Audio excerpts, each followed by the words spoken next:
Hello lovely people, it's Kitten here again with another technique video for you. If you don't know me, I help beginner knitters and those that are just struggling with all the technical stuff to get on and understand the whats and whys and how things work. I think the most common thing that people bring to me and ask me to do it for them, which I help them do it, is probably picking up on a long side. It's not too bad if you're only picking up 3 or 4 stitches, you can have a stab at that. But when you've got to pick up 60, 80, 100 stitches along a side, it can seem a bit daunting. So I've put together a few little tips and tricks. It's a wild assortment. It's just an experiment to give you some ideas. If you need any further help, just give us a shout and we'll have another bash. Down a little alley in the heart of Kendal town is a tiny independent yarn shop. Welcome to the wonderful world of the kitten and the goat. This is a pattern I'm working on for a baby cardigan. So we might as well kill 2 birds with 1 stone here, hadn't we? This is the same techniques and tips apply for any kind of picking up. Going to need a large blunt needle. I'll show you why. Now the instructions for this, we're going to pick up right the way along here, and it says pick up 11 .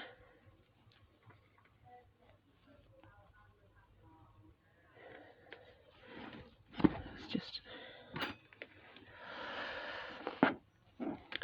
pick up 11, sorry, pick up 50, pick up 7 on that bit.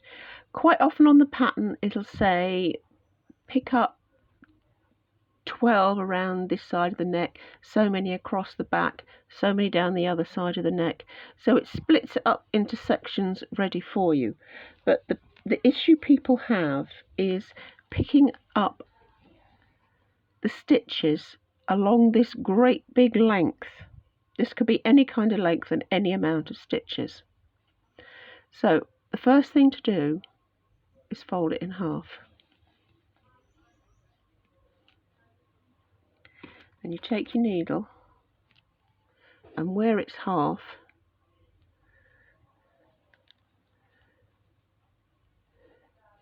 you run down a little bit, pull it through, leave yourself a piece like that, and then just cut it off.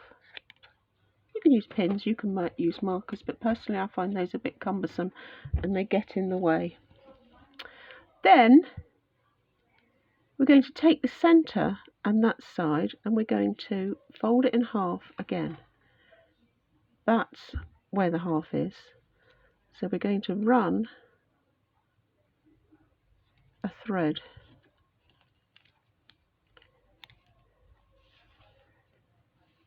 down there.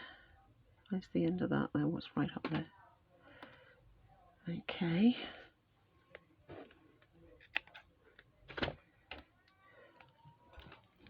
We're going to take the centre and the other half. We're going to fold that. We're going to mark the centre there.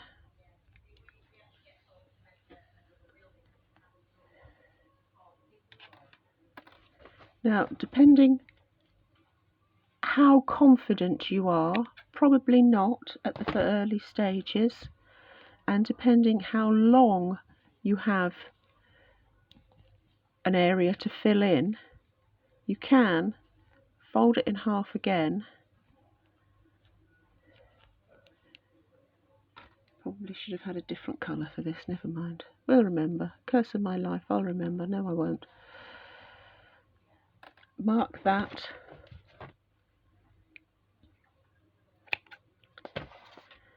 And then do the same for the next section.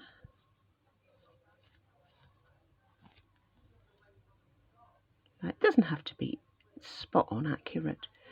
One stitch either side of a line is not a big issue. It relaxes and sorts itself out. Right, so now instead of having to fit a huge number of stitches in a great long space, that was 50 stitches.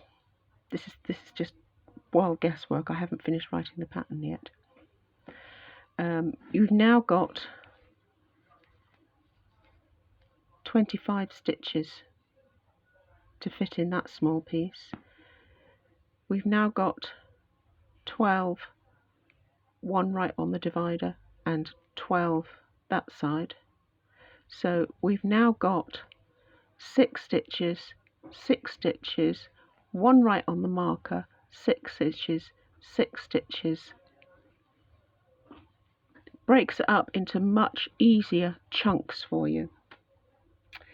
Now I was going to use a different colour. Well, we'll just use this. What have we got that's very visible? Oh, here we go. This will do. This is only practice to show you. We'll use the red. That's very, very visible, isn't it? So we have got 11 stitches to pick up here. When you start to pick up, you want to be right on the very edge, right in there behind that stitch there, as close as you can get, right in there. Needle straight through, wrap the new yarn round, ease it through. Don't put any space or any tension on it. Now we've got 11 to fit in there. 11's quite a lot. Let's just put 9 in there. So 1, needle straight through. You want to be going through the 2 stitches right on the end, not just one because it's inclined to pull and get gappy, not just the one at the back because you'll get a ridge on the front. Through both of the edge stitches and pull it through. So you want to go to the next stitch, through both of those, round, straight through. You always pick up with the right side facing, always.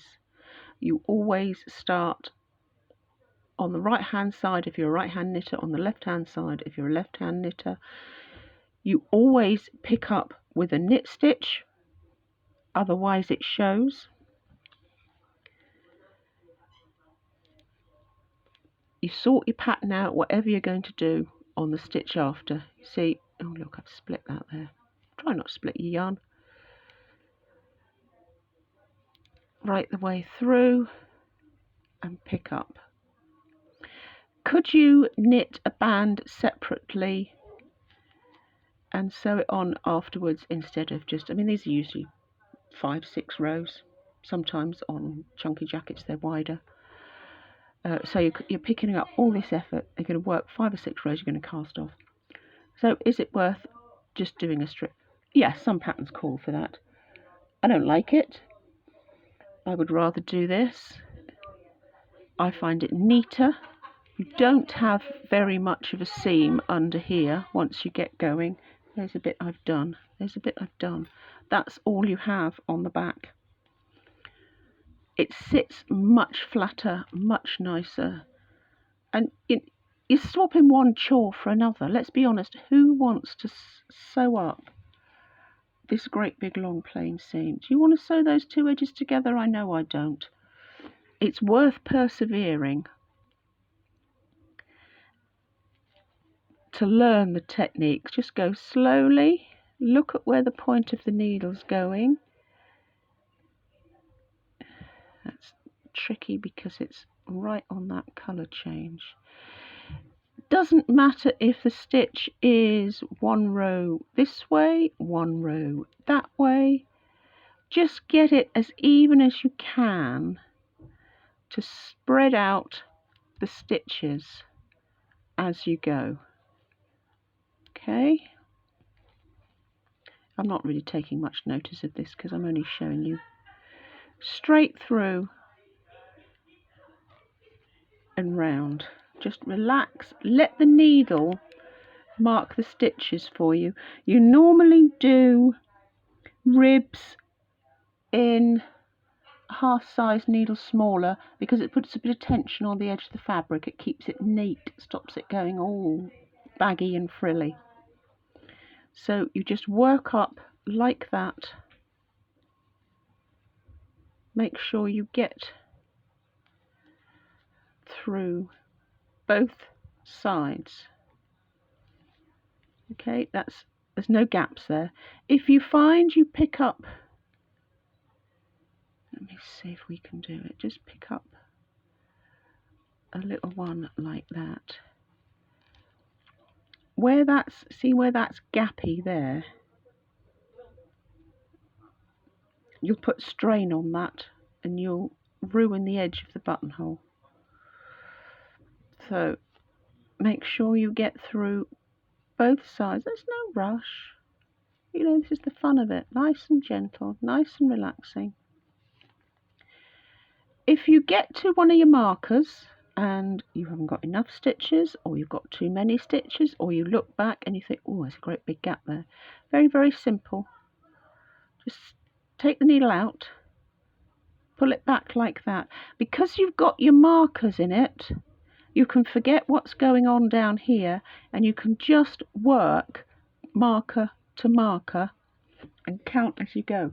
Double check when you get to the end of the line that you've got enough stitches to do it, and then when you turn round and work back, you're going to be doing whatever pattern for your border, whether a knit or a knit one per one rib.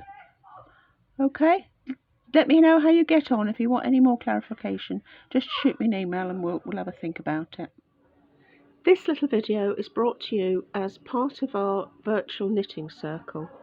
If you join our email list, every month you will get a free knitting pattern pop through your email box. And that's it. You don't have to do any further action. You get a free pattern. I also upload on YouTube a little walkthrough of the pattern, various little tweaks, twiddles and things you might need to know to make it easier for you. And a fortnight later, you get a technique video, usually builds on what we've just made, or it might be I discuss a design feature or something like that, just to build your knowledge bank and help you. If you want to go on and buy the kit, that's fantastic. It's all on the website. We have a website. If you want to buy yarns and wools from us, we'd be exceedingly grateful. We are a tiny little independent knitting shop doing the best to help you knit. See you soon.